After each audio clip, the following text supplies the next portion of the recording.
Thanks, Josh. Welcome everyone to the Designing Dedham Master Plan Committee meeting number 14.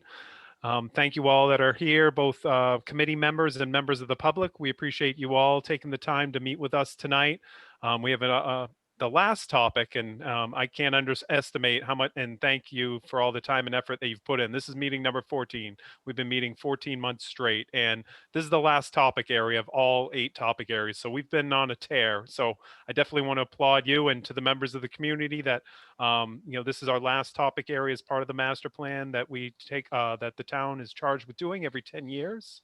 And we go through a wide variety of coming up with strategies and goals for a variety of topics, from economic development, housing, transportation, open space, community facilities, governance, and our meeting tonight, land use, which is kind of a good end capstone to all this, and encapsulating all that we've heard, and talking about how we want to regulate our land and strategies to go with that. So thank you all. Next slide, Josh. And so these are just our typical, good housekeeping protocols of, I'm sure everyone is an expert at Zoom, but if you're not talking, please make sure you're muted, so we don't have any feedback issues. And I think everyone's probably pretty well versed. So thank you on that. This meeting is being recorded. And I would encourage everyone to use the raise the hand function, since we have about 23 people. I think that's it'd be helpful if you have a question, please raise your hand, and myself, Michelle, Josh, and Carolina can easily, and we'll be looking out to unmute you. And if you could preserve any comments till we have a Q&A session, but if you have questions or technical assistance, feel free to use the Q&A and we can respond accordingly. Thank you, Josh. And then here's our beloved steering committee that's been through all of this thick and thin, these 14 meetings. And thank you all for being diligent. And I can't say thank you how many you attend every one of these meetings. So somehow we got the perfect night. These Tuesdays seem to meet everyone's schedule. And I hope it's our company too that makes you want to keep coming, and the topics, and that we keep providing it some interesting topics for you to digest and come up with strategies. So thank you again. As we close out, I think this what you could call our second phase of this initiative, is going through all these topics and coming up with the goals. Thank you, Josh. And I believe, and of course, this was a slide for those who haven't seen this. This was an exercise for the steering committee to come up with of how we want to run these meetings. And again, coming into these meetings with open-mindedness, respect, addressing any conflict as it comes up, being organized, transparent, goal-minded, and respecting history without fearing change. And this, we've held all these values at every meeting. Thank you, Josh. And I think I will hand it off to you for the agenda. And so, and for members of the public that might be new to this, thankfully, we have a consultant team that's been with us through all of this thick and thin, and every one of these meetings, helping guide us through this master plan process, this 2-year master plan process. And we're joined by Josh Fiala and Carolina Prieto from MAPC. And we thank you all for being at every one of these meetings and presenting and talking with us tonight. Thank you. Thank you, Jeremy. Welcome, everybody, and thanks for joining us again. So yeah, we're from the Metropolitan Area Planning Council, the regional planning agency of the Boston metropolitan area, and have been helping lead this process with the town in facilitating this effort. So we're very pleased to be a part of it. This is, as Jeremy was saying, is an exciting meeting. We have covered a lot of ground, and all of the topics of the master plan. We've had a conversation now with the committee. This is the last of those topic conversations, but it is not the end of the process, as we'll see in this presentation too. So we have through the end of this year to continue this process. With this effort, we've been trying to get to the high-level goals and get those established for each of the topics. This evening, we're talking about land use and zoning, and it'll be a similar setup as we've done for each of the previous topics. And then we'll be touching on this topic, community services and facilities and governance, at a final and third open house. I shouldn't say final, at the third open house of this part of our plan. We will have additional public events and additional committee meetings as this process continues. And we'll be ramping up a public engagement period, which will really hit its final leg in the fall of this year, where we'll be having meetings around more of a draft plan as it's starting to all come together. We've been ticking these off topic by topic. So tonight we're going to go through, Jeremy's already hit us with the welcome and introductions. We'll give a brief recap of the second open house, which many of you were a part of. So thank you for that. Carolina will give us a brief update on community engagement, where we're at right now in the process and what those focus areas are for keeping people engaged with the process. And then the focus is near and dear to my heart, which is land use and zoning. I get to lead that topic for this evening. I don't just get to be the manager of this process, but I get to engage in this one and talk to you about the technical aspects of land use and zoning. So that's exciting. And then we'll give a brief outline of next steps, and we'll leave some room for public comments because it looks like we have a few public members this evening. So I'm going to try something new tonight as an icebreaker. I'm not sure how well this will go, but I have a different interface for us to use. It's a Jamboard, a Google Jamboard. And so I've got that set up. Let me put the link in the chat. So if you click on that link in the chat, you should be able to go to this Jamboard. And then the exercise is basically to take one P, one E, and one T that's on that Jamboard. I've got 3 sheets set up, and put it on one spot in the town where you think preservation should occur, one spot in the town where you think an evolution of some kind should occur, and one spot in the town, the T, where a transformation should occur. So on this, the Jamboard, if you click on that link, should look like this. There's 3 sheets in that Jamboard. Hopefully, if anyone that clicks on that link should be able to access it. And then if you just move one of the P's, one of the E's, and one of the T's on each of those sheets, move it from the margin of that sheet onto the part of the town that you think it should be located. Just one for each of you, for each of those 3.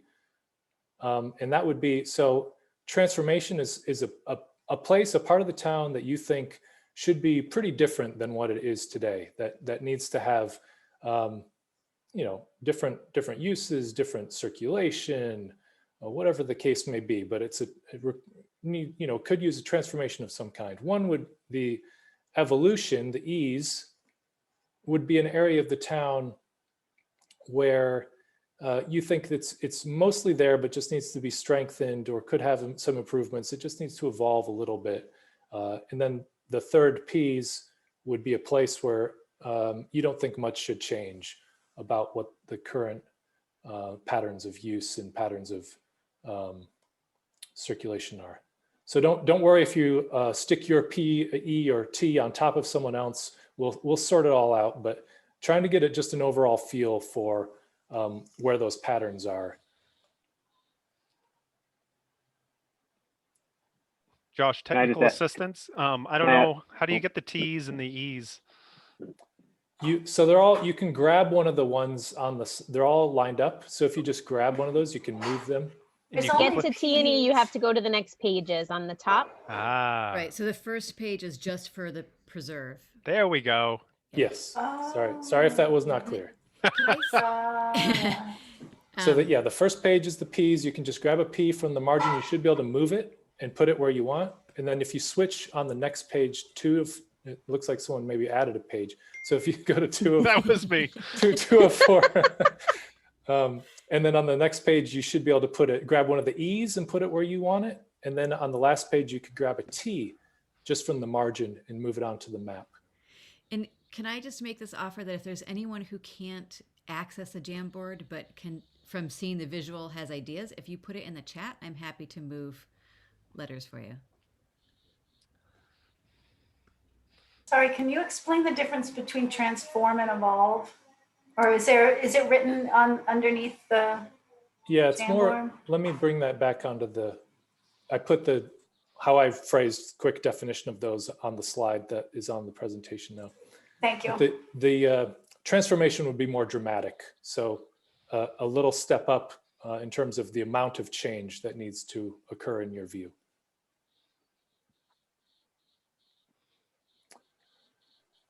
So this is an icebreaker, but it's also helpful just to see where you all think about how you think about the town in these general terms and places that could use some improvement. We're not there yet in this meeting this evening, but one of the exercises and ambitions in terms of land use and zoning for this process is actually to come up with a generalized map such as this, where we do identify parts of the town that could use more of a transformation, that have a focus of preservation, or where they're trying to evolve towards something a little stronger. And then those will help us to generalize and visualize the sets of goals and actions, and also kind of package them up in such a way that we're being true to those overall spatial relationships. And Josh, can I follow up? I want to let anyone who's not a committee member, you're here with us tonight. You're of value, and you can participate. Please participate. And also we're going to be doing some breakout rooms, and so we want all committee members and non-committee members to be participatory. So everyone's welcome here. So it looks like there are some patterns emerging if I flip through those Jamboards sheets. And so looks like preservation is centering around Dedham Square primarily. Then there's a few P's over in West Dedham. There's a couple, looks like one maybe on Oakdale Square, and then maybe that's Legacy Place. And then for the evolution, a fair amount that's centered along the Providence Highway and over by over in East Dedham, and then near the corporate center T-stop. And then transformation also along the Providence Highway over towards Reedville. And it looks like also some in East Dedham, and a couple that maybe head over towards into Oakdale. So thank you for that. I don't know if anyone has any observations or thoughts that they want to add in this little icebreaker. We could spend a minute or two on that if anyone has a burning thought about where they put a letter.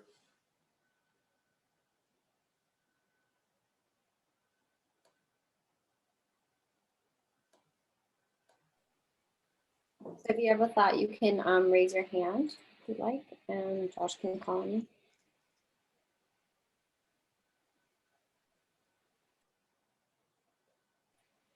Okay, I don't see any, so we will continue on. But this worked well. Thank you for participating in this exercise. That went as well as if we were in a room putting Post-it notes on a map. So that's a nice stand-in for that. And we will take a look at the results of this effort.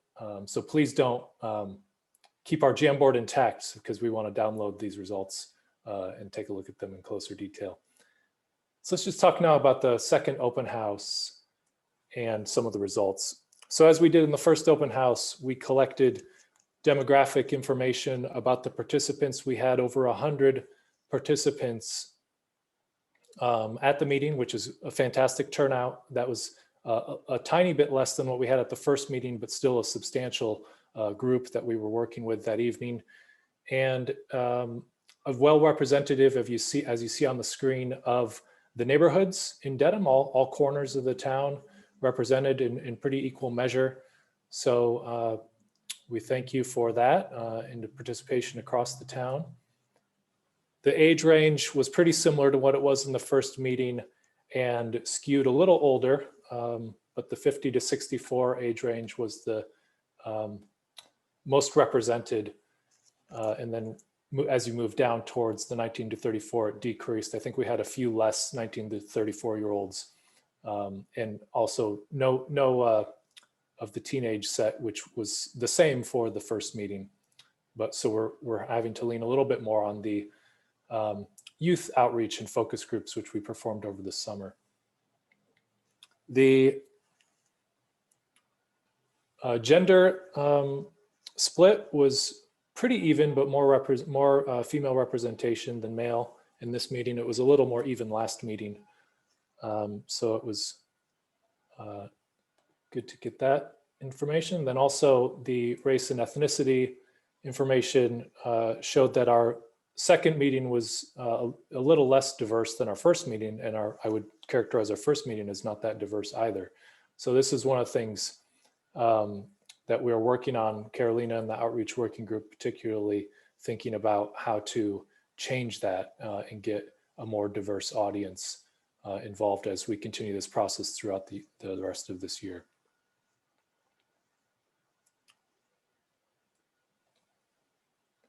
And then how people learned about the meeting. Facebook was the #1 for the first session. And this session, it looks like the email newsletter really pulled a lot of weight and people, we've got around 500 participants that have signed up throughout the process to receive emails when those go out. So we've got a lot of people following along with those, which is great. And then you can see the other aspects of how people have learned about the meeting. And we're thankful for all of you to helping to get the word out too. And word of mouth was a big part of how people are coming to these sessions. And I thought this was promising as well, given that we're pretty far along in this process now, that we're still attracting new attendees. It's great to have repeat meeting attendees because we can get their opinion on a variety of topics, but it's also good to attract new participants in the process, so we continue to hopefully broaden and build the audience as we're continuing in moving along. And then the 3 topics that we covered in that meeting were housing, public health and livability, and natural, cultural, and historic resources. We, as we did in the previous open house with those 3 topics, we had breakout session discussions, and then at the end of those discussions, had a quick poll to ask if people felt that the set of draft goals that had been assembled for that topic and introduced in a brief presentation by our staff were close to what people thought they should be for the town of Dedham's master plan effort. And I think these results are pretty promising. So it shows that people think that we're headed, I would characterize it as headed in the right direction. Certainly not there yet. I think there's still some refining to do with each of the sets of goals, and some of the feedback which we've received from you all, I think will help on that too. And then we've got a massive amount of notes from each of the breakout sessions, which need to be worked through with our staff. We have not done that part of the process yet. So we will be leaning on those conversations, which you all were a part of and participants were a part of, to hopefully get these sets of goals more toward the realm of everyone thinking they're very close, or a larger percentage thinking they're very close, and moving them from close or neutral. But thankfully at this point, we don't have a huge bar on any of these, which are on the not close or way off categories, which I think is promising. Similarly, for public health and livability, most, majority of those votes are coming in the very close or close category. And then also a decent amount thinking that they're neutral on it. We'll again be refining these to try to get that set of goals more into the very close and close categories. And then lastly, natural, cultural, and historic resources, similar responses, but still headed in the right direction is how I'd characterize that. Each of these were a little less favorable than the first 2 topics, which were economic development and transportation. Those 2 topics had a larger share percentage of very close and close.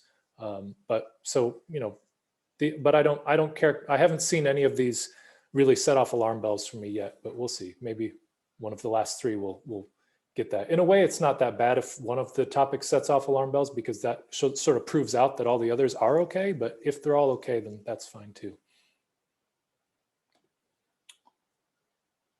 All right, so let's shift gears a moment and give pause for me and let Carolina walk us through a community engagement update briefly. Great, thanks Josh. And let me know if there's anything in addition to after I share if you have any questions. So hi everyone, if you haven't met me already, my name is Carolina Prieto. I'm the Community Engagement Manager at MAPC. I've been working on this project for over a year, and it's been really great to work with this awesome group of people here tonight. So I just wanted to first give a brief update on the outreach working group, and then I'll talk a little bit about what we're planning on for the open house and for the next kind of phase of the outreach work. So in terms of the, let's start with the open house since we have the slide up. Thanks, Josh. So we do have the next open house event on March 30th. If you haven't saved the date, please do so. We'll put the link in the chat for the event. We'll be covering community facilities and services, governance, and land use.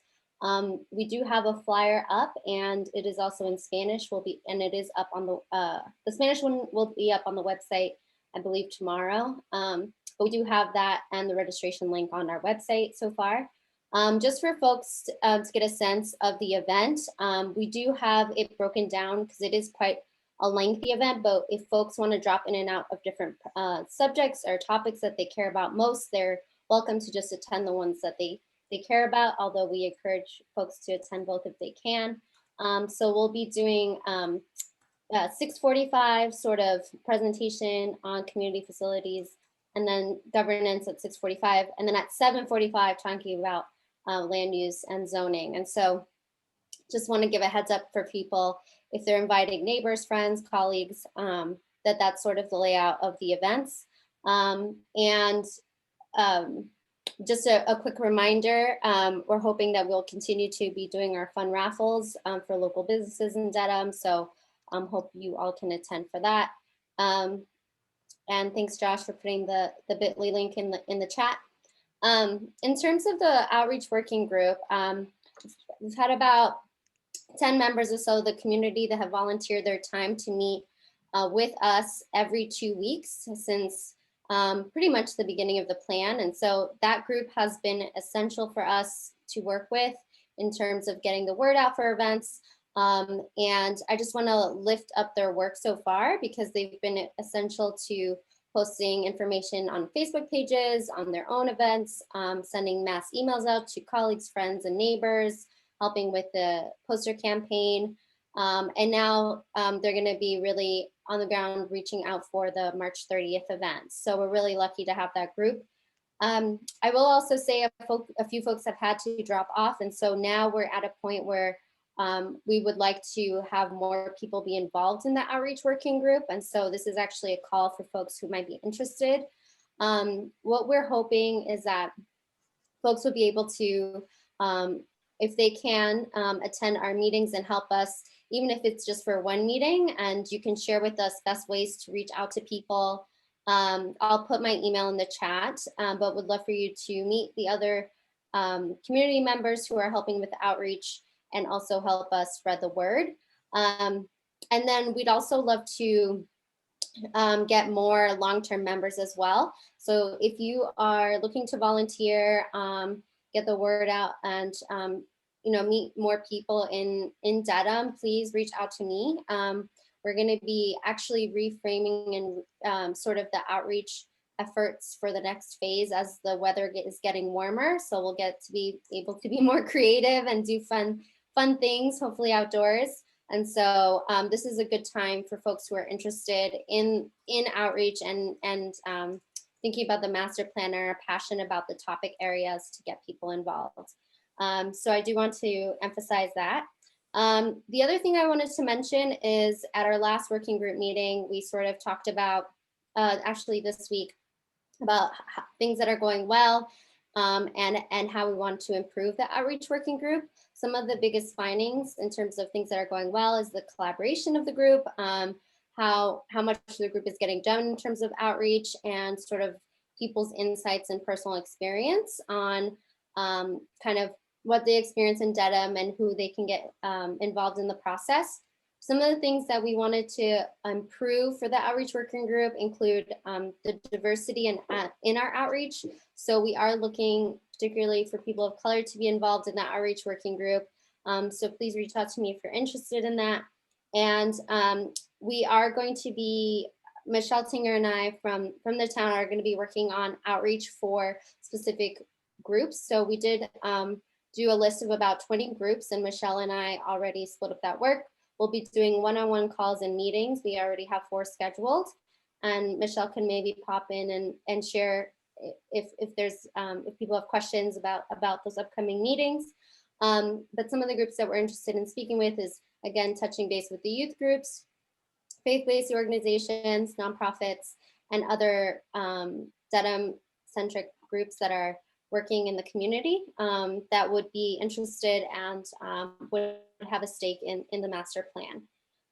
So we're actually in the midst of getting that done now, and are interested in having folks tune in and help us kind of think about the next phase of community engagement. So I'm going to pause there and see if there are any questions or if anybody has any comments. Yeah, Dan. Thank you. And I think you just touched upon something. I will give some thought about the community outreach committee.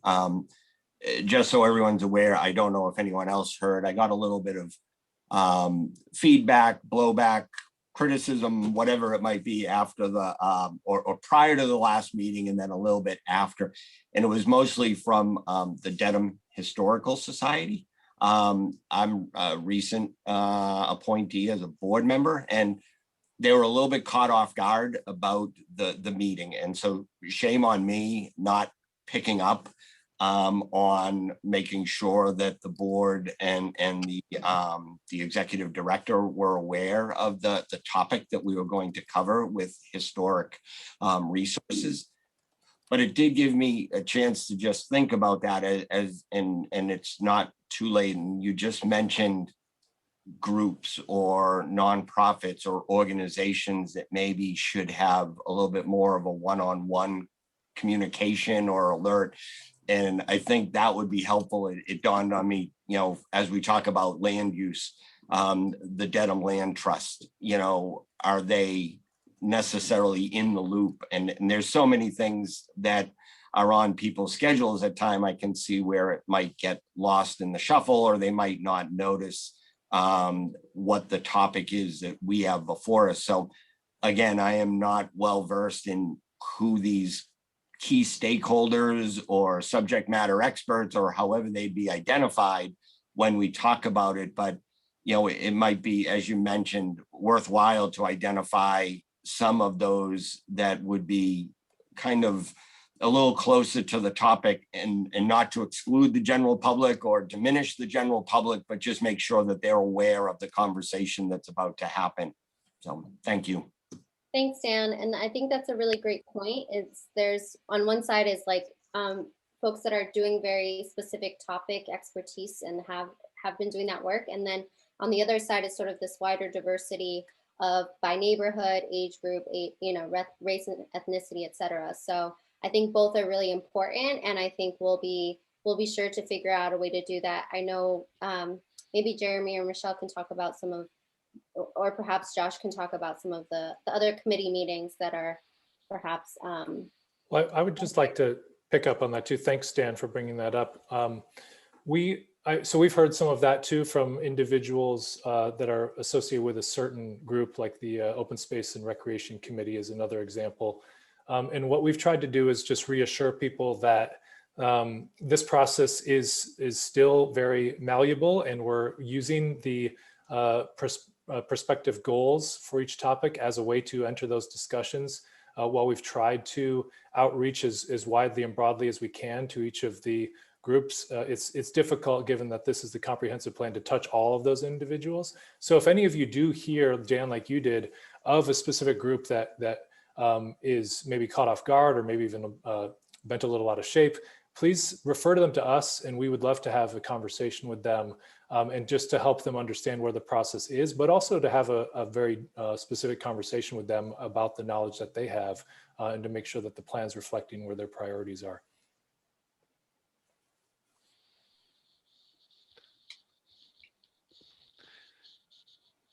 I just want to add one thing, and I want to, and I think all committee members are doing a great job on this. We also need your help to ensure that your groups, I don't think this committee represents every single 36 or committees that are associated with the town of Dedham, and let alone how many other groups that are associated with Dedham. But we definitely need your help to get the word out to whatever your respective groups are, or who you might be involved with, whether it's local sports, local boards, civic, etc., churches. We need your help too. And if you feel that there are some outlets that we haven't tapped or that we're not hitting, please let us know. But as Josh said, we still have more time to go, and there's more process, and we still there's plenty of time to have those conversations. Thank you, Carolina. Thank you, Josh. Great. Thank you, Carolina. I'm assuming that, all right, so it looks like the community engagement update. Thank you for that. And we will move along now to the land use topic. So what we've been doing, as just a point of reference for everyone and to recall, we've been kind of working down in specificity on this hierarchy here. So each of the topics in the center there we've talked through, we're at that higher level of topic goals. And we're really confirming a general direction, but they're not solidified in any way, as we just mentioned. But then as we move along and shift gears past this next open house at the end of March, we will be thinking about how the set of goals becomes more detailed and realizable through more defined strategies and actions. So that's why it's important for us to have these conversations, to do a check about the general direction we're headed in before we head in a direction that's off in some way. We're trying to prevent that. And so the other thing to mention here, just we'll get into it maybe a little bit at the very end with the schedule, but to mention that the next phase of our work together will be a little bit different in character, in that it will be a little less community focused, except for I think what we'll do is have a focus on these types of one-on-one conversations with the local knowledge leads and knowledge communities. But we will have less organized community events in this next phase, where we really are trying to roll up our sleeves and advance the content of the plan beyond those goals to get into the strategies and actions. And then as we get that content wrapped together, we will have a more deliberate and focused community outreach effort that's bigger and better than any of the ones we've had so far, which will be the final push as we enter the early fall and then head towards the winter of 2021. So here's all the topics that we've covered as we've gone along. We're in the last one, which is the land use and zoning. We'll have a brief presentation this evening, and then have a conversation with you all to help direct where this topic is headed. And then we'll be preparing for these final three topics, the one-sheet summaries as we have for the others, as a tool and instrument to share the progress that we've made, and then use those to engage people at the open house and beyond.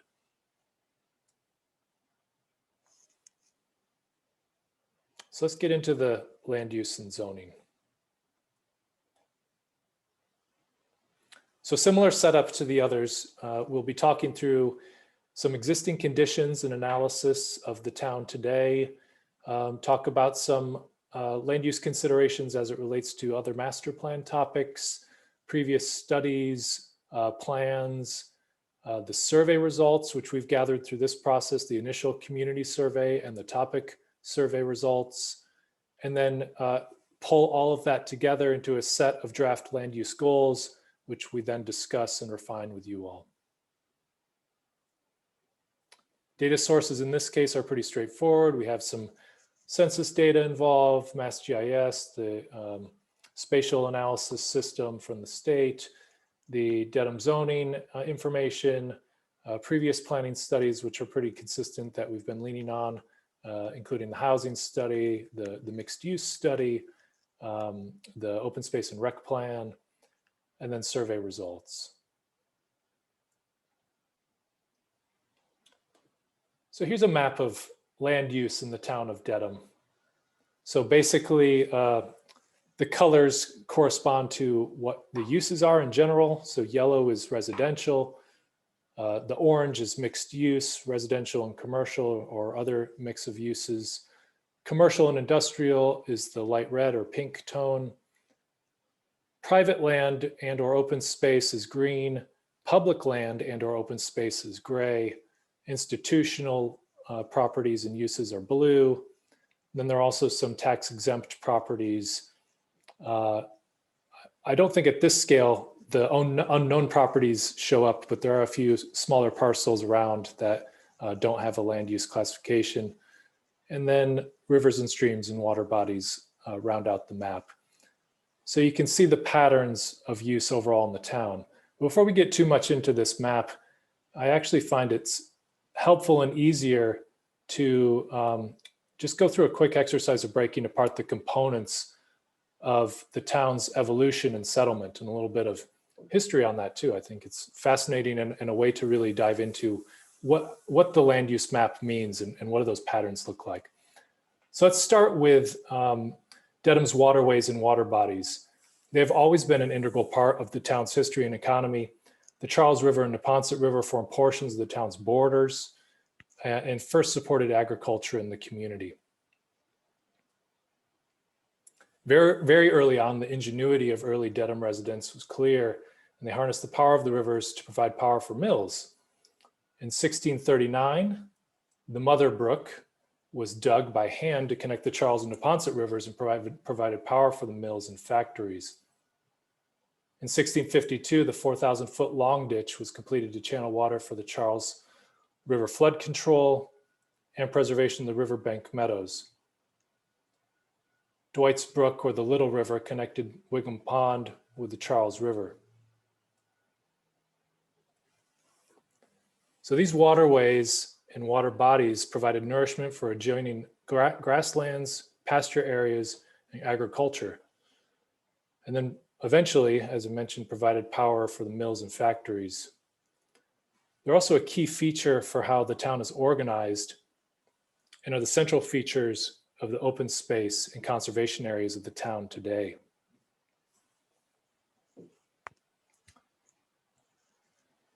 So these assets framed where settlement first began.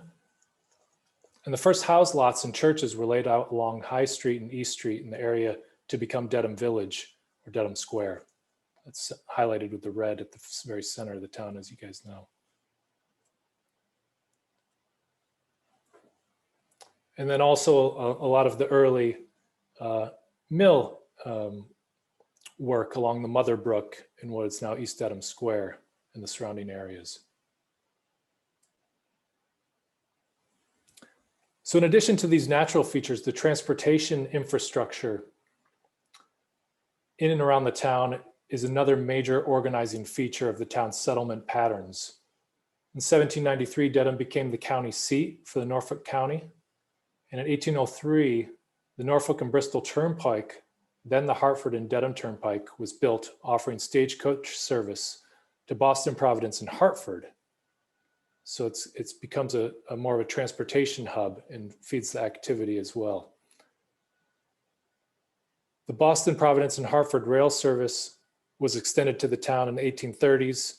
The Boston Providence Railroad included a route into Dedham that connected the town to the main line at Reedville.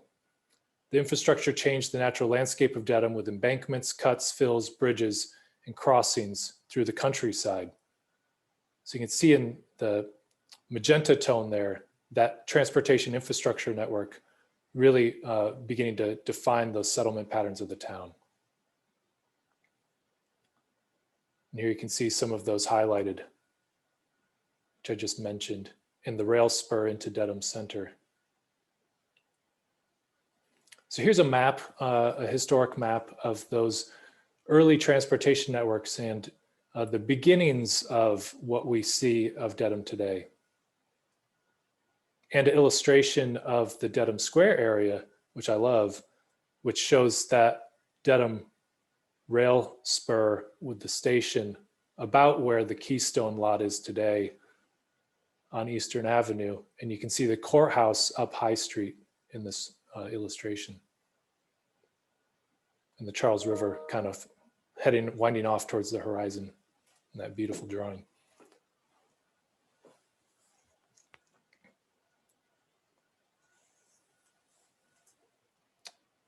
But even the transportation infrastructure isn't permanent. You can see some of this rail infrastructure has been reduced over the decades to what we would recognize more closely today. The other critical component of the transportation infrastructure to have a major impact on settlement patterns of the town was the construction of Route 128 between 1947 and 1956.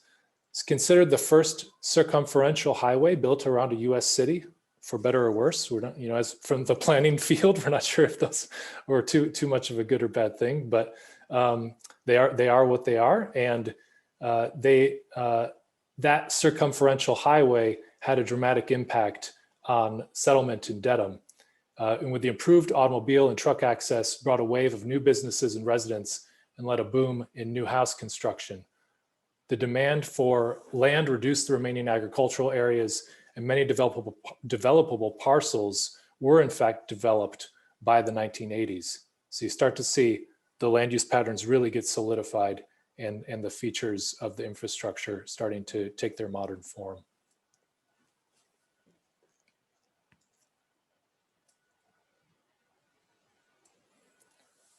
You can see another illustration of Dedham shortly after the addition of Route 128. And this was produced by Dedham's own Rustcraft greeting card company, which I stumbled upon an interesting history of. So if you're not familiar with them, I don't think they're a current company of the town, but fun factoid, they were over on Rustcraft Road for a while there.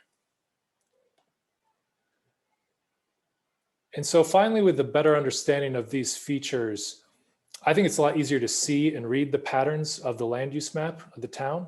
So you can see we're returning to it now. It's the land use tones are slightly faded there. Let's return back to this map we started with. And the patterns of the commercial corridors, light industrial areas, residential uses and natural features relate to these origins and the settlement patterns and the components that have evolved over time that we just walked through. And you can see along those transportation corridors, along Providence Highway, along the Route 128 corridor, along those river features and the rail corridors, that's where the differences in land use are really occurring at those changes in the infrastructure. And everything else in between has pretty much been filled in with the residential uses.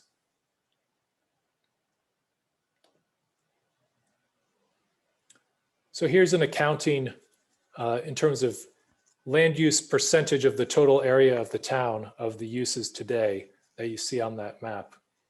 The town is predominantly residential with over half of its area devoted to some type of housing. Public land and open space is the next largest category with just about a quarter.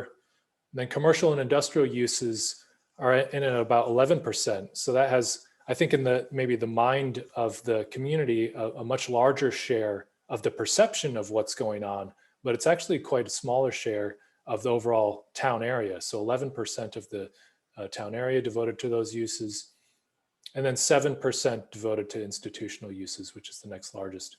And then the others are relatively incidental.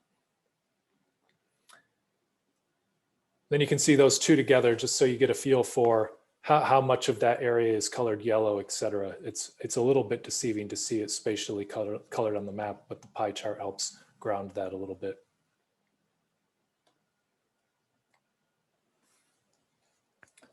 And you can dive into more detail. So that was a generalized land use map. And this land use map does get into more detail. It divides things into more variations. So of course, residential uses aren't just a monolithic one type of use. There's variation in that. Alex has talked to us quite a bit about the residential typologies in the town and that variation. It's predominantly single family, yes, but there are, you can see the other tones of yellow there on the right side of this chart. And those indicate the other housing types that are in town. There's some variation in the commercial uses. Some properties commercially vacant, others is occupied, similar with industrial space. And then the open space in town, there's different protections and variations in how that open space is tracked and characterized, which is detailed very well in the open space and recreation plan completed in 2019.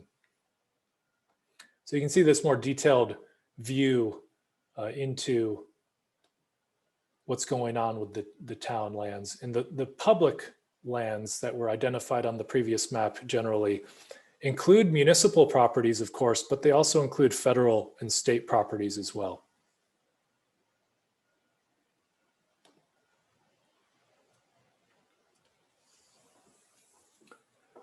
So all the land in the town of Dedham, and any other city or town for that matter, is located within a zoning district. Zoning is a local land use control and part of the town's bylaws. It divides the town into zoning districts, and each district is associated with the characteristics that regulate the use of the land. The map on the screen is the town's official zoning map. So this is what you'll get if you download it from the town's website. And this is what's used to determine what zone a property is in. This is the unofficial zoning map, but a little bit more legible perhaps on the screen. And so this is the underlying zoning districts for the town. And we're seeing with this simplified zoning map that the town has established 12 zoning districts. There are 4 residential zoning districts and 8 non-residential zoning districts. One of the zoning districts is no longer in use, so it doesn't show up on the map. I'll touch on that in a moment. And the underlying districts, every parcel of land in the town is in one or more underlying districts. Sometimes a parcel is divided amongst underlying districts and maybe a part of 2. And there are sort of rules and regulations about how that works out. The town also has 8 overlay districts, which impose additional regulations on the land use for a specific purpose. So these include the adult use overlay, aquifer protection overlay, the arts overlay in East Dedham, the floodplain district, historic preservation overlay, medical marijuana overlay, wireless communications services overlay, and the Providence Highway Development District overlay. And the overlays are not shown on this map, by the way, but they are in a hatch tone on the previous official zoning map. So here you can see the breakdown of zoning in the town relative to the overall area of the town. And you can see the 4 residential districts make up the majority of the zoned area in the town. And that's effectively because most open space, which is pretty typical across cities and towns in the region, is zoned residential as its underlying zone.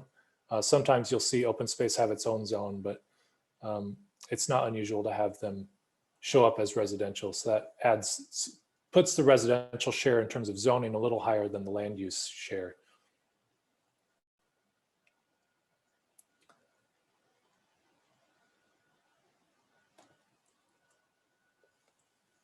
So here's the breakdown, a snapshot of the town zoning bylaw.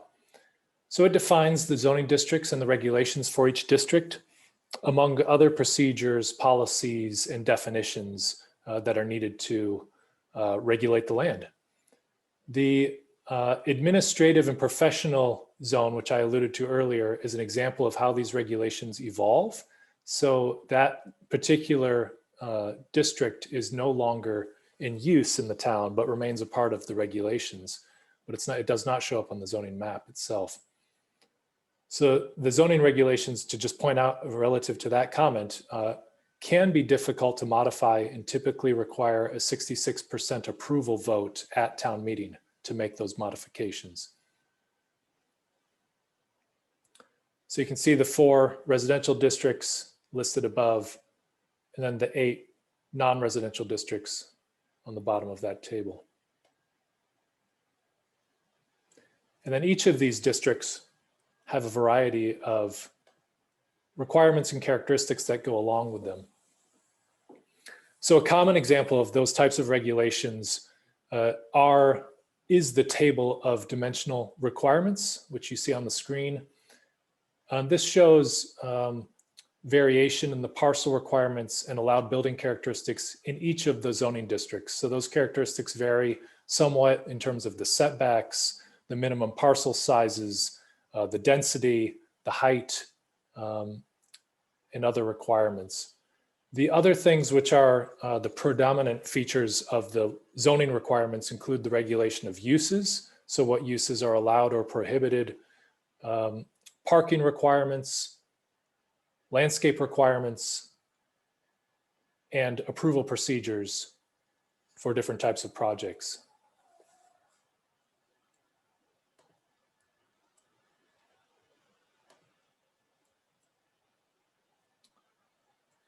So zoning regulations are really oriented toward the future changes. They're not, what's on the ground today is there already. It has been either built prior to those regulations or it has been approved under the regulations.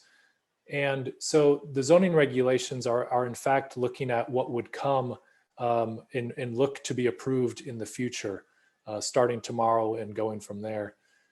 And therefore, we need to think about land use and zoning, as you saw in that origin and evolution of the major components of the town, as a evolutionary change. So it's not permanent. Land use is not permanent and zoning is not permanent, but it's a tool that's regulating the future evolution. So you can see on the screen the evolution that has occurred in pie chart form from the last 50 years, from 1970 forward. And you can see some variation in, increasing residential uses, decreasing of that first set of, if you start from 12 o'clock and move towards 3 o'clock, 4 o'clock, that's the green uses, seeing those pieces of the pie reduce a little bit, the yellow uses, which are the residential ones, increasing a little bit, and some of the other uses growing marginally as well. And you can see those same patterns if we project forward to the current land use in the town to 2020, where the residential uses, so we're generalizing with the up or down arrow on some of these categories below the pies. You can see some of the residential uses continuing to grow by land area, some of the commercial, industrial, public, or institutional lands growing, and the things then that are giving way are the open land, forested land, agricultural uses. Transportation and open water has basically held constant. So these aren't perfect comparisons. We try really hard to get these things to be apples to apples, but it's very difficult to get the perfect comparison across those 5 decades. But this is pretty close as an overall pattern of where this evolution and change is occurring.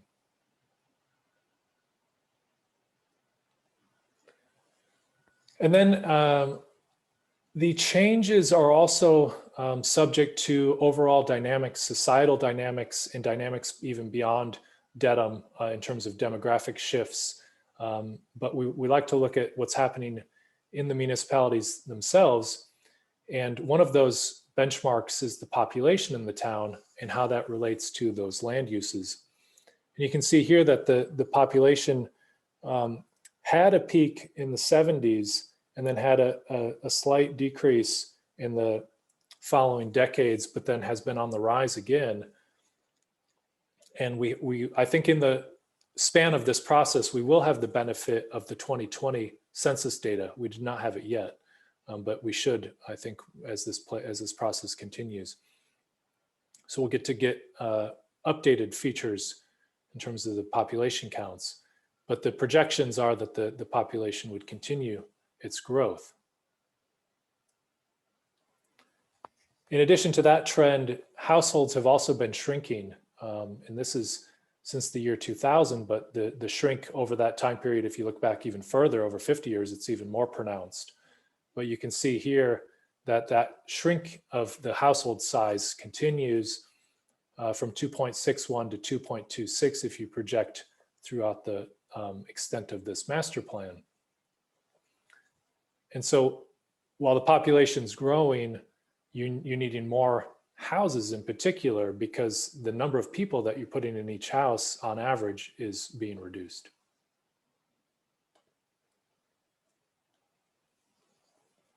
And then the population is also aging. And you can see these are again specific to Dedham. but it's a population trend which is mirrored in the broader Boston metropolitan area and the nation more generally. So aging of baby boomers is causing the median age to increase and the share of the senior populations in communities to increase as well. So you can see that with the aqua or turquoise color on the right of those cluster of 4 columns. That would be the population for ages 65 and older as they advance through those decades.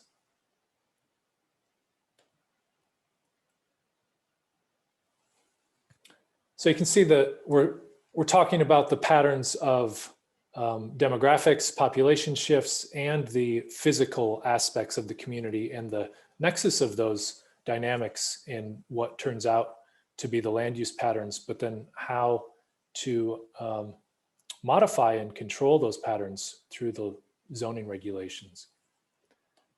And with that setting, I think it's also interesting just to reflect on some of the other topics that we've already gone through and to think about what we've just unpacked with the land use descriptions and sort of patterns of the town, and then how those relate to, for example, housing density in the town. And you can see some of those same patterns of the earliest settlements of the town, those where mill housing was formed, and how that relates to density in the town today, or where some of the agricultural land was maintained the longest and how that relates to the density of housing today.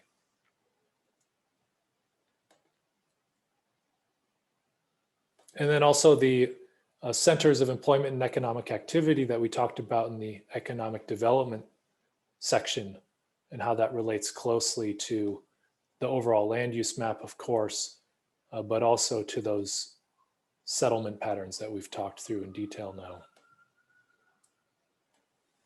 And then even the community facilities and services and how those patterns also relate to, it'd be an entirely sort of different detail of analysis and thesis, but thinking about how municipally owned properties have evolved with that evolution of the town, and seeing a pattern of those properties which are highlighted on the map relative to how that settlement origin of the community has come along. And you see potentially some pattern of some of the, again, more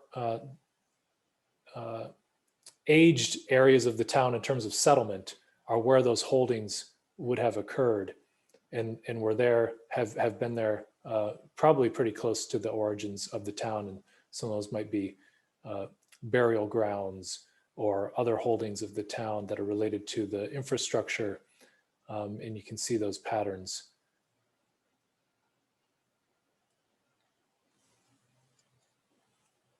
So we're going to come back to this slide, but I wanted to introduce it here as it relates to those maps we just looked at for the other topics.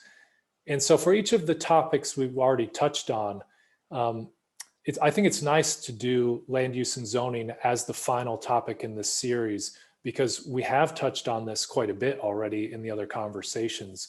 So in economic development, just pulling through those sets of goals which we've already articulated, we see some which are very strongly related to land use and zoning: investing in local business districts, supporting and expanding industrial job opportunities, and enhancing the Providence Highway or Route 1 corridor. Then from transportation and connectivity, building and improving pedestrian and bicycle infrastructure, focusing on street safety and managing parking. There's an inextricable link between land use and transportation. And there's a lot of study about that connection between the two.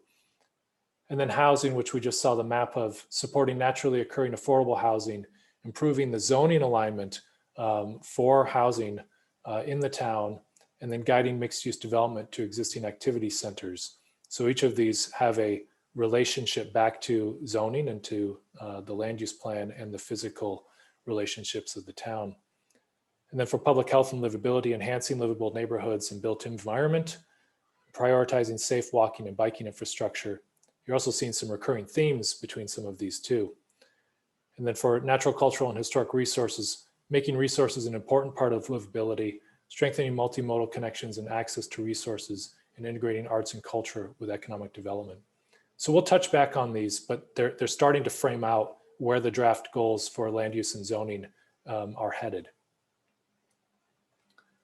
The other inputs for that drafting of the first set of zoning or land use and zoning goals, which we'll be talking about momentarily, are the previous planning documents, which also have a fair amount of information which points in this direction. The first is the 2009 master plan, which is our predecessor document here. And it's, as you hopefully picked up on, we just talked about land use in marked by centuries. So a master plan, which occurs every 10 years, may or may not conclude all of its land use goals within a 10-year period, because we're talking about processes which are centuries in the making, and that will be some time to continue to shape and evolve. So it's not surprising to me then that some of the land use recommendations that were put forward in the 2009 master plan are still relevant and need progress to be made against them. So that includes conducting a comprehensive review, continuing, I would say, on reviewing and updating the Dedham zoning bylaws. What I would characterize as kind of a piecemeal approach has been undertaken in the last 10 years. So continuing in that effort, or maybe shifting gears and making it a more comprehensive approach. And then the next bold item is I think still relevant and worthy of continuation, which is analyzing the potential of Dedham's MBTA commuter rail stations for transit-oriented development, creating design guidelines for neighborhood commercial districts. The items that are unbolded are effectively completed. Then inventorying the large underutilized parcels and examining how to maximize their potential, and improving the communication between and among major boards, and expanding the opportunities for coordination by town professionals associated with those boards. And we touched on that a lot in the governance conversation in the last meeting too.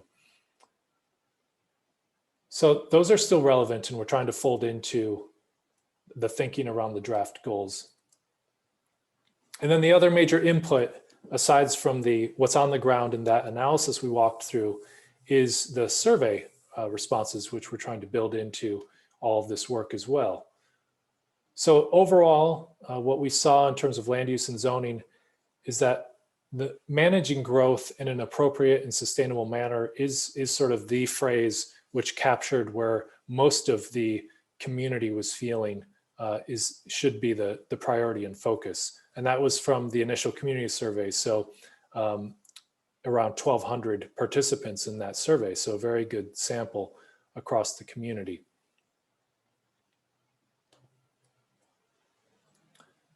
We also had an open-ended call in terms of land use, which asked for people to reflect on the topic. And then we've looked at those reflections and grouped them into a series of categories.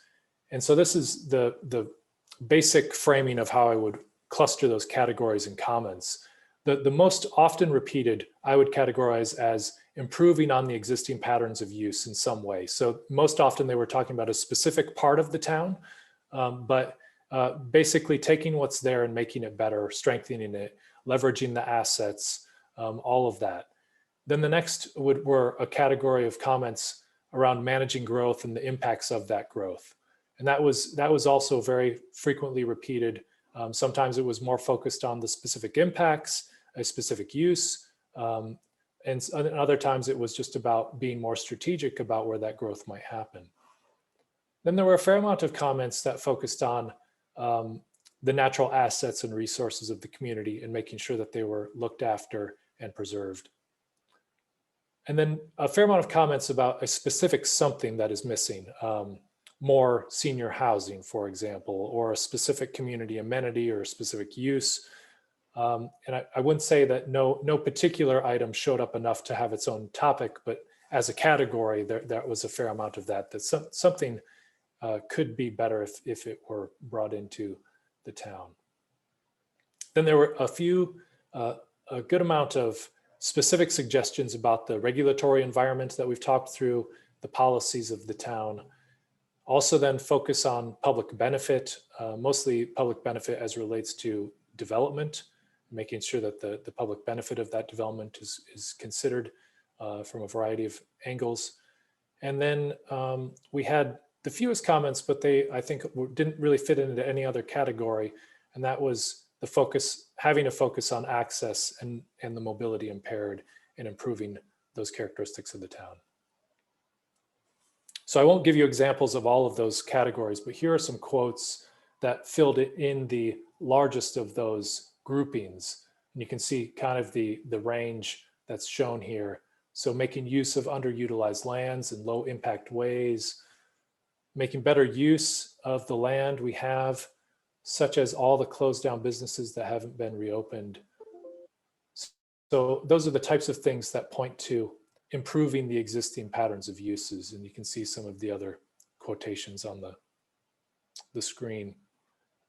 A lot of relation to efficiency and making better use of what's already been developed.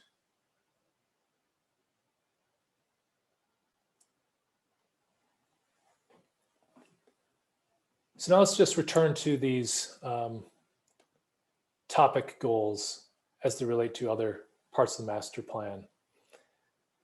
And we'll have to see, I think one of the next tasks for us as a group and as assembling all of this information is to see the repeating themes which have shown up across multiple topics and how we want to deal with those repeating themes. And maybe we do end up having some overarching goals which are cross-cutting in nature.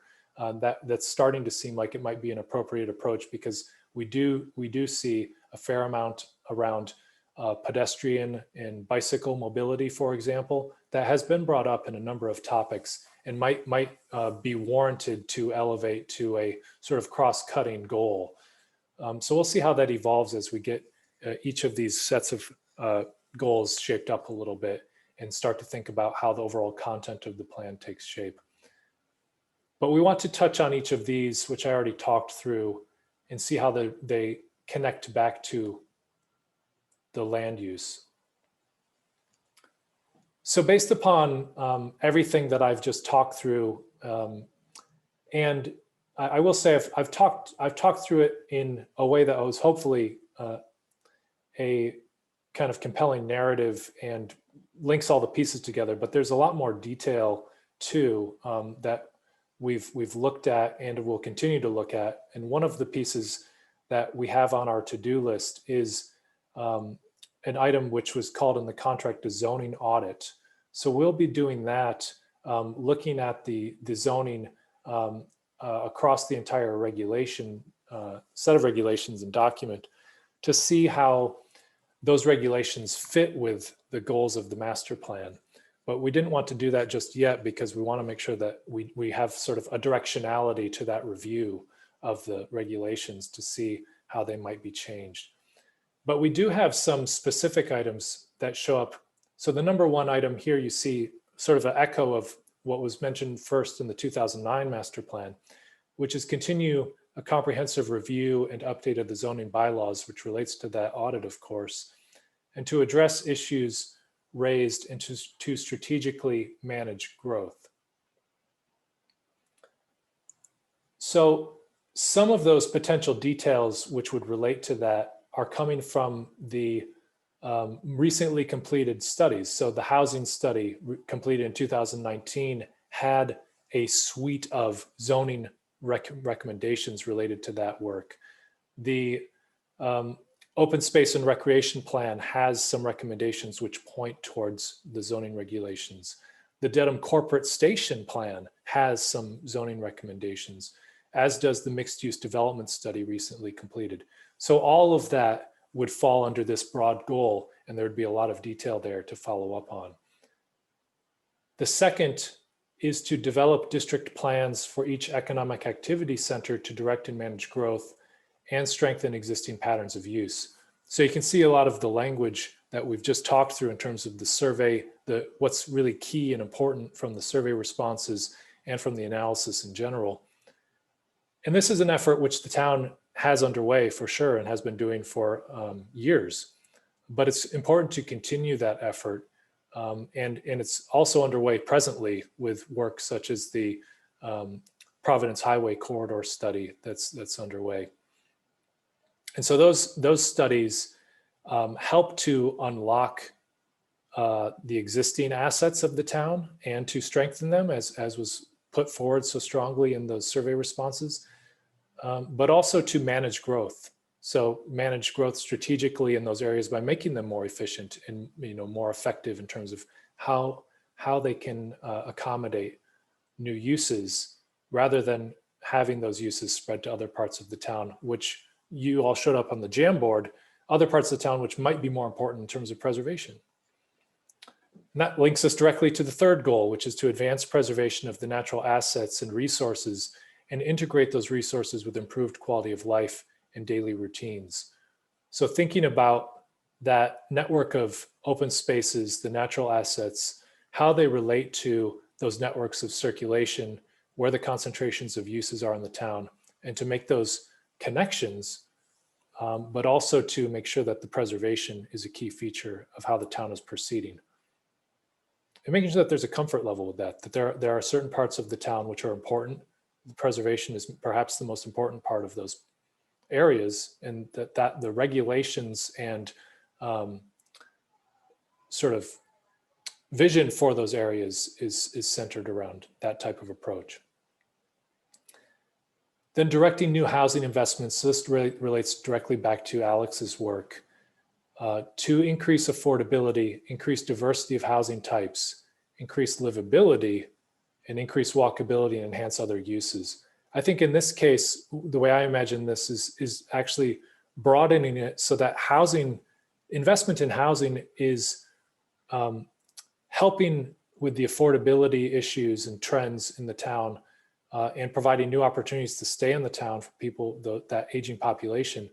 But it's also using housing investment as a tool to create and improve other opportunities and strengthen other patterns of use in terms of land use and circulation.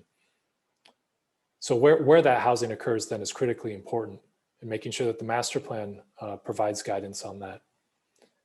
And then continuing to develop design guidelines for neighborhood commercial districts and areas of focused development activity, and planning and developing a network of sidewalks, paths, and trails to safely connect destinations. And those relate, the guidelines relate to efforts the town has underway already with guidelines for Dedham Square, guidelines for East Dedham Square, and some overall town-wide guidelines. But that whole trajectory of guidelines and guidance, which is complementary to the regulations, can be continued for other areas of the town and is a very effective tool when combined with the appropriate regulations. And Dan, I see your hand. Just let me finish this last one. And then the network of sidewalks, paths, and trails is thinking about tying into that multimodal connections that have been brought up in so many of the other topics with safe pedestrian and bike networks, and how it relates to the patterns of land use and circulation and those origin components of the settlement of the town, and how the master plan can set that up as a network. That's really a potentially transformative next generation element of an infrastructure of the town. So I'll stop there. I've said a lot, and looks like we have some initial questions before we head into the breakouts. So let's just have a more general Q&A first, and then we'll do the breakouts after. So let's start with Dan, and then we'll go to Andrew. So just on bullet number 4 and talking about affordable housing, just curious when you were talking about direct, and I'm curious, is the thought that it's appropriate in certain areas, not appropriate in other areas? I'm just curious when we talk about the word direct, how that is being either interpreted or thought of. And the example I have from our town is that currently there are 2 large housing complexes out on Ruscraft Road that had an affordable component to it. I always felt as though the people that live in those complexes, I had an uncle who lived out there for a number of years, they're almost isolated. They're very really considered part of our community. They're not engaged many times for a variety of possible reasons. So when you say direct, I'm just curious on what that term is, and is it across the town or is it more of a focused approach? So just your thoughts on that. Yeah, no, thanks for highlighting that verb. I could see how it could be either sensitive or misinterpreted easily.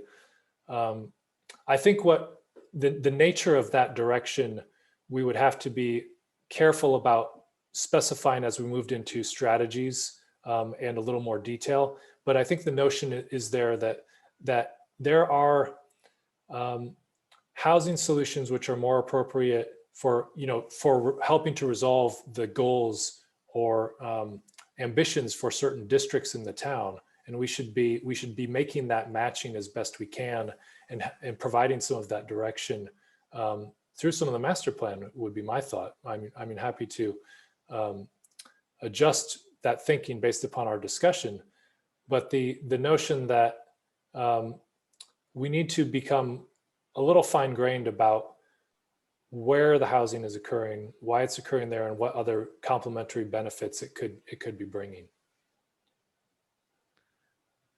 Josh, can I add to that? Sure. I think we should also be cognizant those the housing that you mentioned, Dan, along Ruscraft Road, those were 40B projects. And for those aren't familiar with 40B, 40B is a process guided by the state where, I hate to use the term, it kind of strong arms you, but it allows folks to do large developments if you're not meeting a 10% affordability, where your housing stock is not 10% affordable to what we call 80% AMI, or average median income. And so that's, how those projects came to be. And today in Dedham, we're at about 11%. And so I think the town needs to be cognizant of that. You need to continue to build affordable housing to ensure that, the town has a say on these projects, as opposed to if you're under 10%, someone can outmaneuver, I'd say, the boards and construct these projects. So I think that's another component of this, because we need to ensure that there is a stock of this affordability, that we're above this, and we're in quote unquote safe harbor, is a term what people often use for being at this above this magic 10%. Thank you, Josh. Thanks, Ray. Yes, let's how about Andrew? Yeah. I guess a question or observation about these. When I think about goals, I think of ends and not means. 1 and 5, and to a degree 2, strike me as being means, not ends. You say for instance, continue a comprehensive review and update of Dedham zoning bylaws, etc. That's a tool. I don't know as that's a goal. I don't think of that as a goal. I think of that as a tool to get to a goal, and it doesn't tell me where you're trying to end up by using that tool. Yeah, that's a good point. I think, I'm not sure if this reframing would also qualify to fall in the same trap, but the way I would think about it is that the ambition with the zoning review is to have the regulations more closely match the vision and goals of the town. And so where we can identify that there is asymmetry between those two, we would be. Man, if I remember correctly. That's a fine goal, but that's not what that says. What you've just articulated, it strikes me as being a goal to better align sort of reality with the zoning code, whereas what's there currently doesn't quite capture that thought, to my reading. Well, that's great feedback. We will adjust that phrasing. I think that's a great improvement. And then what about numbers 2 and 5? You also said, Andrew? 5 also, continue to develop design guidelines. A design guideline can result in good design or bad design. It doesn't tell you anything, about what you're designing for. So telling me you're going to design to have a design guideline doesn't tell me anything about what you're shooting for. It just tells me that's the tool you're using. To a less, I think there's more to two. This says develop district plans for each economic. So again, to direct and manage growth, there's something there in strengthening existing patterns of use, I think, but that, which is why I sort of have that as a half question or a half comment. So you want East Dedham to look more like East Dedham, and Dedham Square to look more like Dedham Square in some way. I at least understand that as a goal. But the reason I sort of threw it in as a weak version of my criticism here is when you say you're developing district plans and economic activity centers to direct and manage growth, is sort of to what end? And maybe is strengthening existing patterns of use really all we want to accomplish there, or is there something more that we actually want to accomplish? Anyway, that. Great. No, that's great feedback. Thank you for that. And Jay, looks like your hand is up. Well, one of the difficulties here is that any kind of meaningful change almost has to take up a large square area. And as what I use for an example for that is any kind of meaningful change that was made was, okay, basically those two developments, which were 40B, because we weren't compliant for a medium income level. The next time any kind of meaningful change happened in this town where we had, was basically back, I don't, for less of terms, like the 1968, where basically all of East Dedham, the four corners of East Dedham was knocked down to make affordable housing. So I see what we're trying to do here is to, I think that's where the hard part is how are we going to gradually be able to make certain areas considered affordable? Is it an area? Is it across the whole town? It seems like anytime any kind of meaningful change is made, one section is picked out within an individual, in a certain part of a town, and is totally torn down in order to make something new happen or to set up a new agenda, for a lesser word. So you think one area of the town might benefit and another might not through whatever? It's just it's an open question, because how are you going to? It seems like anytime any kind of meaningful change happens, it has to happen in a large format. We had two developments for the 40B that achieved the goal of being of having being above 10%. And then back in 1968, to have affordable housing, we had to tear down a whole section of a community to, I know there was a different culture then, but to achieve another goal.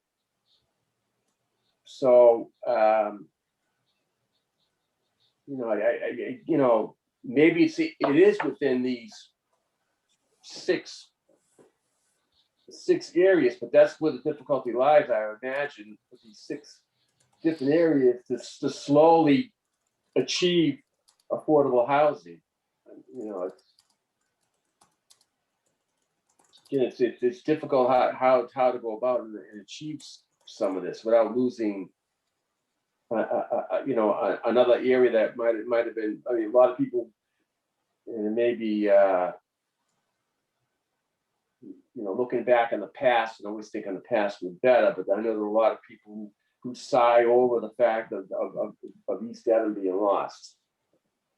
So, again, there's no easy answers here. That's basically what I'm trying to point out. No, thanks for that, Jay. I think it's a tough balance between those, and we'll be trying to get a feel for how to frame these. Nathan was next there. Thanks. I'll take it off mute. So maybe a little bit what Andrew said. there some of these, like the plans and stuff, where we don't talk about necessarily outcomes. One of the outcomes, it sounded like in a previous slide, that we talked about was leveraging development to provide amenities for townspeople, right? And I don't know, like it was talked about earlier, is one of the things that came up in when talking to people, but I don't see it here so much. So, you know, leveraging development to get amenities that benefit the people, the town. I don't know. It showed up earlier, but I don't see it here. But then one that does always comes up to me, that I think that historically has done a really poor job of, and that I'd like to do better, is you know, number 3 says preserve natural assets, but we, through zoning and other planning efforts, I think could do a much better job of providing access to and making that part of future developments. You know, we have a lot of all the waterways that you showed that are hidden behind buildings, have no public access. So if we could maybe strive to be beyond more just preserve them hidden away, that so nobody can access, but actually daylight them and make them publicly available, I'd support that. Thanks. Thanks, Nathan. Good suggestions. Yeah, I do think in terms of the public benefit, that is something that we could bring a little more squarely into the goals. That showed up in a fair amount of the feedback. And then the other items that I've been a little conscious of in terms of the goals that may not show up as strongly as they might is something more about the neighborhoods, and having a sort of statement goal phrase about the neighborhood fabric and how that would be framed in terms of master plan. And then the other is around the commercial and industrial uses in particular, and retaining some flexibility or some manner of adaptation for the town to have those uses be viable in the future. It looks like, Andrew, is that a new hand up? Let's go with Jessica first, since this is her first comment. Andrew's coming back for another round. Great. So I had, well, I think at this point, I think we're probably low on time. I'm assuming I wasn't saving my comment for a breakout because it seems like we're just going for full discussion. But I don't know, Josh, if you're still. I mean, we still have some time. It's 8:30, but it seemed like we were basically doing an all right job just as a group here. We're not too big. Yeah, right. So that's why I thought I'd stop holding on to my comment.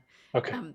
So just a couple things. One is just in general, I think 2 and 5 seem, I think even for me, but particularly as we start thinking about helping understand the public, helping the public to understand these, that I think there'll be some challenge in helping people understand the difference between the economic activity centers and the neighborhood commercial districts. And I know that was something that really I got stuck on during the economic development portion. You know, we did that deep dive, but I think we just are going to need to have a kind of better and crisper way to explain what those differences are. And it may be that it's actually one goal because it's similar things, right? We want to have, you know, design guidelines and economic plans, district plans for each of, you know, for every economic activity center and neighborhood commercial district, but with better terms. So anyway, so that's just a general thing around how to make that more accessible. But I think that those are pretty similar, right? In terms of, you know, it's just a different kind of location. I also think on when I take Andrew's point around kind of how to just be more direct, more explicit in that language. I think there's no reason to keep the word continue, because it really, like, I just think it, you know, I would say, as someone who does a lot of reading of our zoning bylaws, you know, we need a comprehensive review and update. And so I don't think we need to hedge that at all. I guess I wonder in some of this, and I know, Josh, every time I do this, and so I always want to get to like the tactics or little questions. So I just don't know. I think maybe this would come under one, but when I looked at some of those maps, I think about the outdated zones, so we have some zoning districts that don't actually exist, right? And then we have things like, the research development and office district, which I don't think anyone has really, come in to use that specific zoning in at least 20 years probably. And so, is that the kind of thing that would come under one? I assume is thinking about that and then as well as forward thinking around, and this ties so much with economic development, but, I always come back to like Best Buy as something which, I think so much of the Route 1 corridor, but that's kind of like a good example. I just think there's going to be the opportunity for that to change in 20 years. And so how do we, how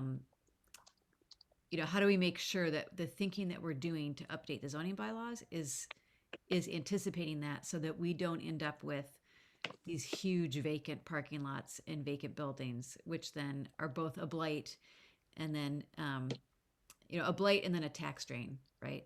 And so thinking both in fiscal responsibility for our residents and then just quality of life and avoiding those kind of blighted properties. So I guess that's a very long-winded way of saying, like, are those kinds of things, would those fall under one? Or is that a separate category, do you think? I think they would fall under one, and potentially some of that could fall under two as well, where we're talking about the need for additional specific district planning. But I think in the master plan, we do also want to try to give some directionality to that too. So like, for example, Jamboard exercise we started with, even if it's as much to say like, these are the areas of town where we want to help them evolve to something a little nicer, but these areas are ones that we think about as perhaps a transformation and something completely better and different could be afoot. And then articulate what that transformation might be like, or what the ambition or vision for that is in broader terms at this master plan level. But then it's not just that the to-do is to pick up a district plan, but the district plan would then have to be consistent with that sort of overall overarching view, which is proposed in the master plan. Right. Great, thanks.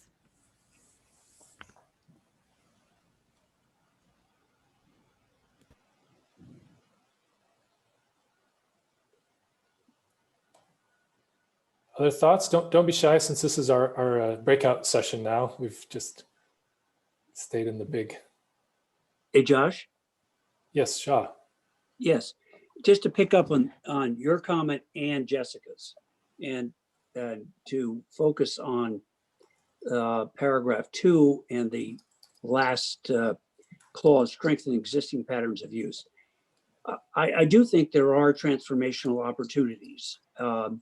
And they relate to where the broader Massachusetts economy, and more specifically the greater Boston regional economy, is going. And of course, I've had a hobby horse about the Dedham Corporate Center and thinking about that as a place where we don't strengthen the existing uses of warehouses and the like, but rather look for opportunities as time arises to help with the transformation of that into something that is oriented to science, which is going to be an explosive and even bigger source of growth in the future. And so it's just about that phrase, strengthening existing patterns of use, doesn't necessarily capture your idea about looking for transformational opportunities, nor Jessica's idea about feeling that you're going to be stuck with, the same old. And so I would just urge that phrase be modified in some fashion to capture your last two stated ideas and the one I've been proffering. Yeah, that's a good point. And I think that may, as we do get into that next level below, once we've kind of set direction with the goals and got the goals setting, that as we articulate those strategies, there will be a back and forth with the goals a little bit too, just to make sure that the umbrella of the goal is broad enough to capture each of the strategies underneath it. So we'll be tracking that. Thank you.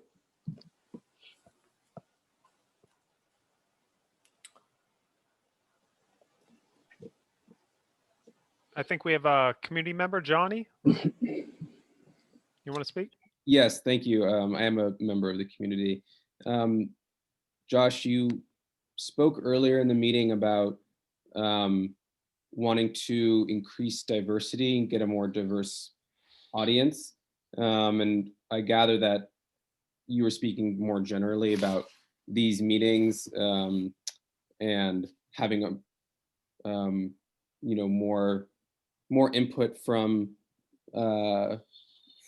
people of color in the Dedham community. But I wonder if, looking at these goals, if one way to do that is to sort of address like specific needs and sort of issues from residents of color in Dedham in the land use and zoning goals as we sort of look towards 2030, and just trying to gather voices and or highlight voices from more diverse communities in Dedham and sort of represent those in these goals specifically. And I just wonder like what your thoughts are on that, and if there are ways that you think that could be achieved. Yeah, I think that is the ambition, and we're trying to connect to a broader audience, as Carolina was outlining too, to, I think, get the check-in with as many voices and perspectives as we can to ask, in fact, are these goals representative of your goals, or do they need to be broadened or adjusted in some way so that everyone in Dedham can see themselves in this plan and where the plan is pointing in terms of specifically, like in this case, zoning regulations. So I think some of that diversity does show up a little bit. I'd have to go back and look at the demographics of the initial community survey, which were collected. But I do think we had a little bit better track record in those inputs than we have had in the more recent open house sessions. But one of the things that we've talked about, Carolina and I, and that is likely to be a part of this next phase, although I mentioned too that it will be a less public and community-oriented phase as we're getting into some of these details. We will, I think, have to return to some focus group type discussions with specific, people of color, communities, youth focus groups, those types of demographics which are missing, and revisit, if we can gather some of those types of focus groups, revisit these same conversations with them to get that input in this phase before we get too far along into the next part.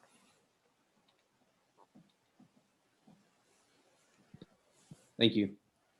Oh, Johnny, I've been given a note about the logistics of our meeting. Could you just state your full name for the meeting minutes?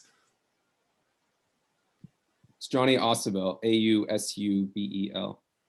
Thank you so much. And thank you for that comment as well. And if you, by the way, have specific thoughts about how we could better connect, or specific individuals or contacts, we would be all ears. And I'll put my email in the contacts in the chat, or you could email Carolina as well. Okay, thank you. Thank you.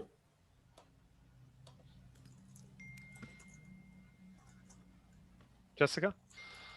Thanks. I don't want to take space from someone else who wants to talk. So one thought I had, and this is a little, you can tell me if this doesn't belong here, but when I think about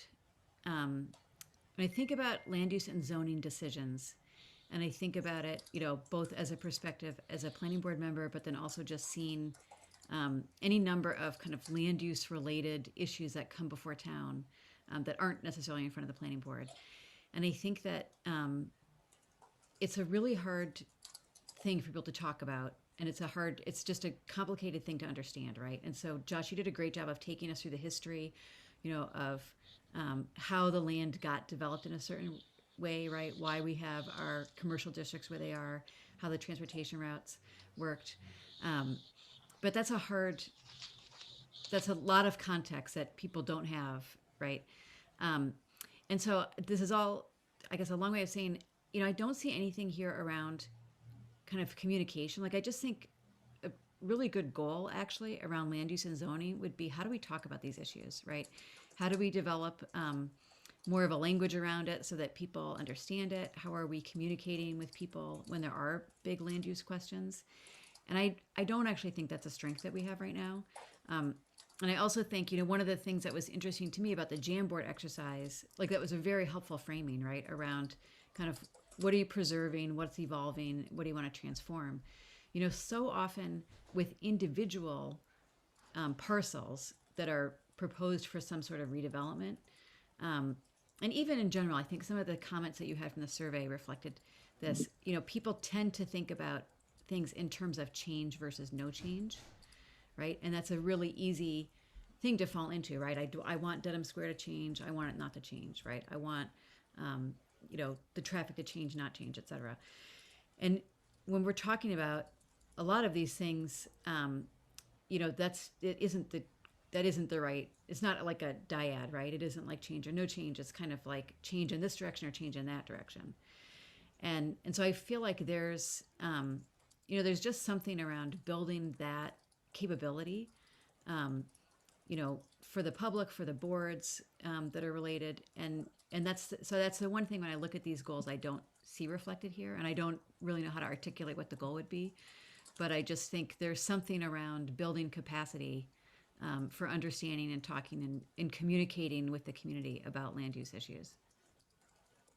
Yeah, that's great. I really agree. Dan, yes. Similar to just following up on a couple of points that Jess made. And again, I don't know whether this is a goal or whether it's a tool or part of the process or mechanism, but as she was talking about communication, I had been thinking prior, somewhere in there about when you were talking about design guidelines for a neighborhood or economic activity centers, whatever the term might be, is somewhere developing a network of, again, those either key stakeholders or organizations that are directly in those areas that may be able to help facilitate both the communication, but the two-way communication. And I just think of East Dedham as kind of that example. And there's the Motherbrook Community Group, and there's a couple of other entities that help when there is an item, whether it be something before the planning board and it has to do with the East Dedham community, there's a place and a network in which they can funnel information and we can have that community meeting that might be required. Or Riverdale, Manor, Oakdale all have neighborhood groups. Land use, we have the land trust. So somewhere, I don't know whether it's as a goal or just one of those mechanisms, but keeping in mind maybe developing that network for communication, I think that's really important. The other part, I was just curious, I see in here about walkability, sidewalks, paths, trails, and I know it's on the previous screen, but where do you see transportation, either current public transportation options or developing future options? Like, which one of these goals would the transportation aspect fit under, or does it need to be included in one of the goals, utilizing the public transportation as another mechanism for zoning or land use? Yeah, that's a good point. I think it could and would probably show up under both 1 and 2. It's imaginable that, so for example, some of the recommendations that were in the Dedham Corporate Center study were pointed towards zoning regulations around TOD, transit-oriented development, and then the district plans that are around for the areas around Corporate Center or the Endicott Station would be looking at how those transit assets could be enhanced and leveraged.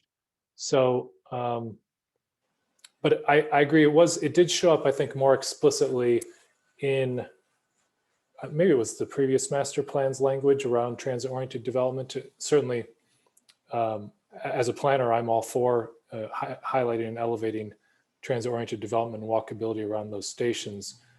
So maybe it deserves to be called out more specifically than it is presently. And Josh, if I might add to that, can you think a little bit more broader when it comes to transportation, not just transit oriented development or transportation around those transit hubs, but connectivity from other areas of Dedham to those transportation hubs as well? And I'm talking beyond, four-wheel transportation, beyond automobile transportation. How do we connect other neighborhoods of Dedham and other zones of Dedham to those transit hubs?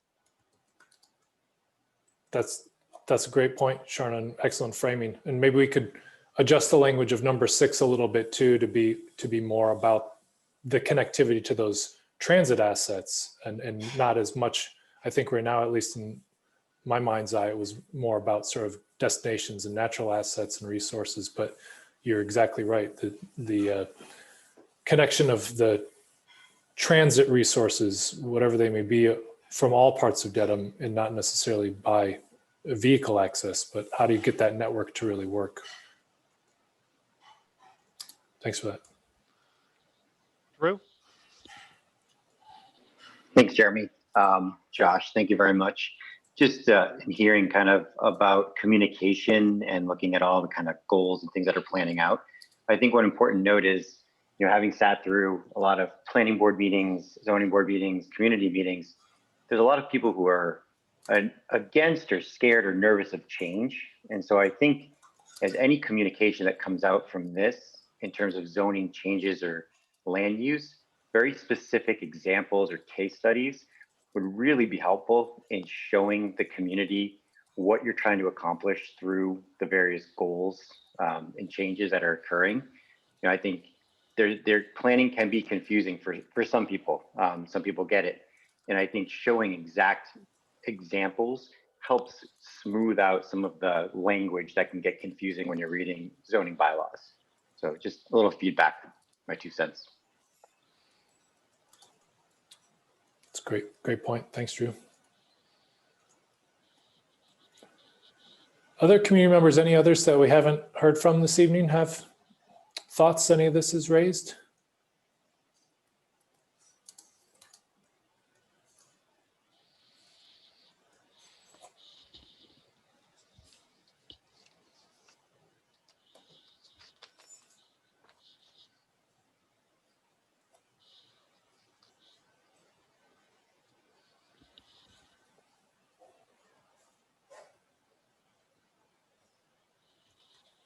Okay, well, I won't pause too much longer then. I will say that this has been excellent feedback, and we will sharpen the pencil, so to speak, and get these refined before we put them into the format of the summary. And then once we get that summary crafted with those refined goals, we'll get that to the staff and co-chairs first for a quick review, and then get it out to the whole community in advance of the March 30th session. And hopefully we'll at that point have these reflect this discussion this evening. So this has been excellent. Hey, Josh, hold on. Jay raised his hand. Oh, sorry, Jay. Go ahead, Jay. I just want to add something, only for the fact that I've lived in this town, my whole life, and I know I kind of get a little bit of a known as Mr. History, but I think it's important to kind of say this, and it is kind of a bit of a sensitive topic. But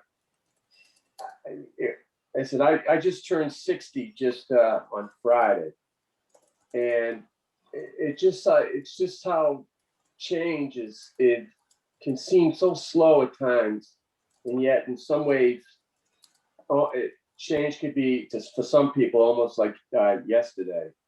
And why I say that is when I was growing up, there were no people of color in Dedham.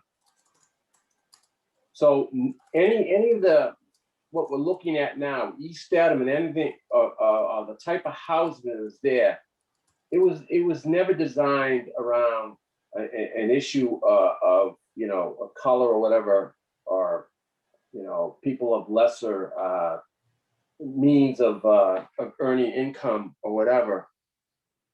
I think there was only one family at the time, the West family. It's only now within the last, I'd say, 10 or 15 years that we're seeing the influx of people of color, to the benefit of the town. But I think it needs to be aware that for the longest time, it was exclusively, Dedham was exclusively, white. I mean, you had your immigrants, which were, either the Irish or the Italians or the Polish. But I think that in order to be honest, have honesty within this town and let people understand or be aware of maybe with some of the old timers, if they have if they are frightened a bit, that maybe that this is where it's coming from. Because really the change that's happening to Dedham is only fairly new in the last 10 to 15 years that the population has changed. I don't know. I've lived here for 23 years. Yeah. Yeah. And there certainly are people of color who have lived here a whole lot longer than I have.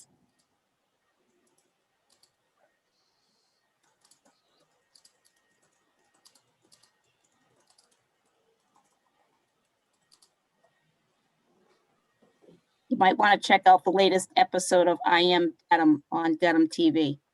There's a wonderful family that has been interviewed that's been here for a very, very long time. 2 generations. I know, and there are other people that lived here that lived on River Street. Yeah, so not new. All right, thank you, Jay. Yeah.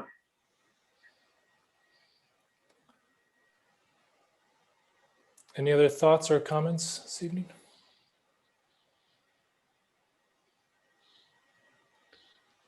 Can we talk next steps, Josh? Certainly.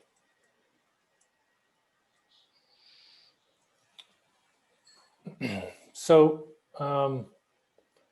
we're at the February meeting now. We'll be moving toward the March open house, which is on the 30th again. Given that we're at the end of the topic area discussion, we had discussed not having a committee meeting in March, but to, I guess, maybe the phrase would be reward you all, but to take a break and let our team regroup in terms of compiling the open house information and getting the summaries and feedback from those meetings compiled so that we can present that to you in April and set a direction from there.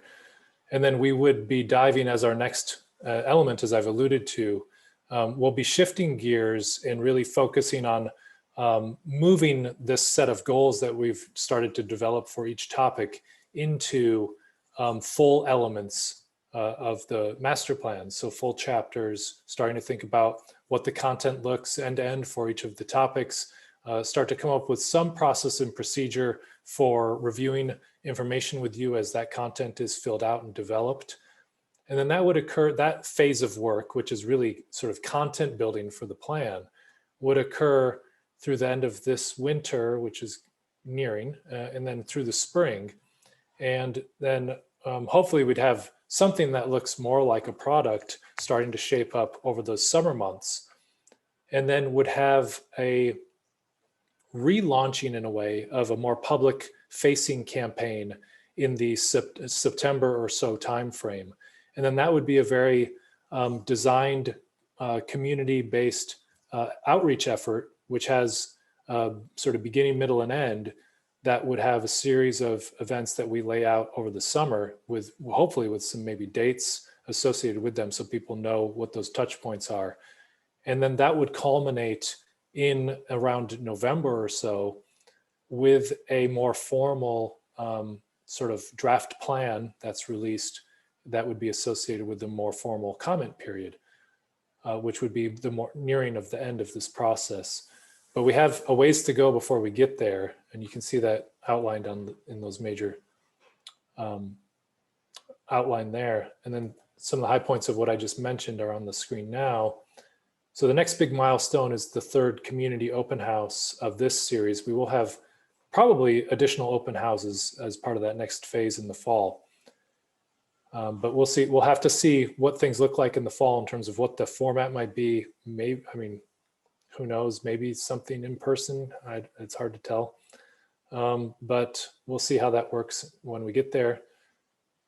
And then the next committee meeting would occur in April. And to avoid the April school vacation week, it would be on Tuesday, April 27th at 7 p.m.